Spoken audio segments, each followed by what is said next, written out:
Hello friends, mind before channel में आपका स्वागत है। लीडरशिप के सेकंड वीडियो में आपका स्वागत है। आज हम लोग ट्रेडिशनल लीडर बिहेवियर जैसे autocratic, democratic and laissez faire ये टॉपिक्स पे डिस्कस करेंगे। मेनली आज हम लोग ऑटोक्रेटिक के डिस्कशन करेंगे। तो traditional leadership styles have been studied and practised for centuries, while modern leadership theories have evolved. Understanding these traditional styles can provide valuable insights into leadership behaviors and their impact on organization. तो चलिए start करते हैं। Autocratic leadership. Autocratic leadership also known as authoritarian leadership is a style of leadership where a single person holds all the power and decision making authority. एक आदमी के पास ही सभी power रहता है और डिसीजन मेकिंग अथॉरिटी भी वही एक सिंगल पर्सन रहता है। तो इसको हम लोग ऑटोक्रेटिक बोलते हैं। दिस लीडर डिक्टेट्स, एक्चुअली इसको डिक्टेटरशिप भी बोलते हैं, policies and procedures and there is little to no room for employee input और पार्टिसिपेशन। इसमें लिटिल टू नो रूम, बहुत कम या एकदम ना के बराबर पार्टिसिपेशन रहता है एम्प्लॉइज का इनपुट का। तो इसका की कैरेक्टरिस्टिक्स क्या है ऑटोक्रेटिक लीडरशिप का? सेंट्रलाइज्ड पावर, एक जन का पास है इसलिए centralised. The leader has absolute control over all the decisions, सभी डिसीजंस जो है का एब्सोल्यूट पावर लेने का, सभी डिसीजन लेने का एब्सोल्यूट पावर लीडर के पास रहता है। Limited input, employees have no minimal और no say in decision making process. इसमें एम्प्लॉइज के पास मिनिमल या नो से, कोई भी पावर नहीं रहता है डिसीजन मेकिंग में। जैसे इस पिक्चर में देख सकते हैं, ये हो गया हमारे डिक्टेटर, ये अपने डिसीजन सभी के ऊपर ये लागू करते हैं, इधर से कोई भी डिसीजन नहीं जाता है। स्ट्रिक्ट रूल्स, इसमें इस ऑटोक्रेटिक स्टाइल में स्ट्रिक्ट रूल्स रहते हैं। Clear rules and regulations are enforced with strict adherence. Direct supervision, The leader closely monitors and supervises employees work. Employee का वर्क को जो है क्लोजली मॉनिटर करते हैं और सुपरवाइज करते हैं। पनिशमेंट बेस्ड मोटिवेशन, इसमें पनिशमेंट का ये है, पनिशमेंट बेस्ड मोटिवेशन है। Negative consequences are often used to motivate employees. इसमें नेगेटिव कॉन्सिक्वेंसेस जो देखते हैं, मान लीजिए किसी कोई गलती किया, उसको जो है बहुत ज़्यादा भारी सजा हो गया, वो देख के मोटिवेट होते हैं employees in this autocratic style में। मतलब डर से एक्चुअली वो अपना मोटिवेशन लेते हैं। एडवांटेजेस ऑफ ऑटोक्रेटिक लीडरशिप, इसका एडवांटेजेस भी कुछ है, जैसे quick decision making.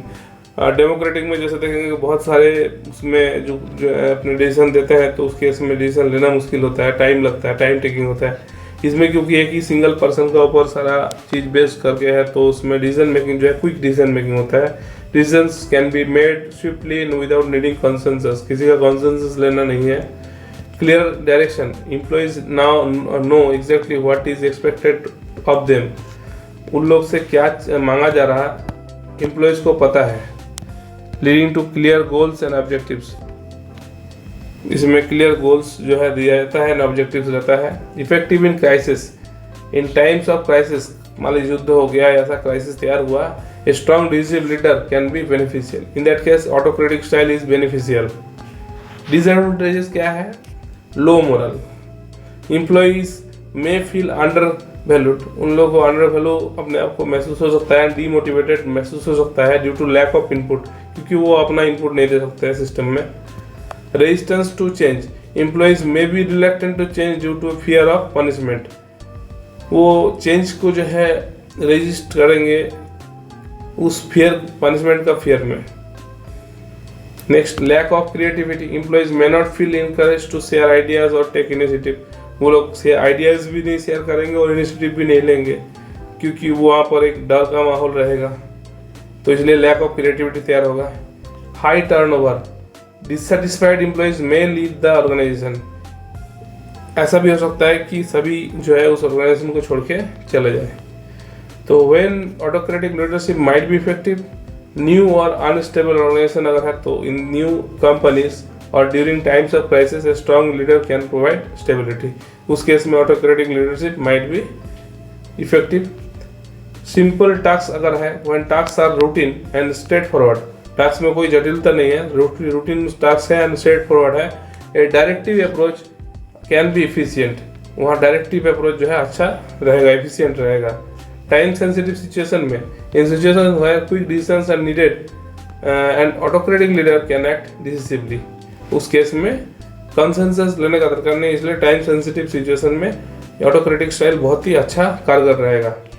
In conclusion, while autocratic leadership can be effective in certain situations, किसी केस में ऑटोक्रेटिक लीडरशिप इफेक्टिव है, it's generally not considered the most desirable style in modern workplace. Modern workplace में इसको generally design नहीं किया जाता है, most desirable style नहीं है ये autocratic style. A more collaborative and employee centric approach is often preferred.